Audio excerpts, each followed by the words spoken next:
คุณกำลังมองหาสถานที่พักผ่อนที่ได้ทั้งความสวยงาม ความสงบและความสบายใจ ลองมาเที่ยวที่เกาะดอนสวรรค์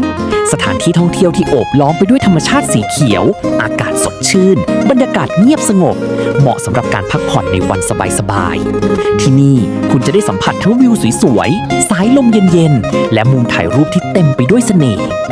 นอกจากความงดงามของธรรมชาติแล้วเกาะดอนสวรรค์ยังเป็นสถานที่แห่งศรัทธาที่หลายคนเดินทางมากราบไหว้ขอพรเพื่อความเป็นสิริมงคลให้กับชีวิต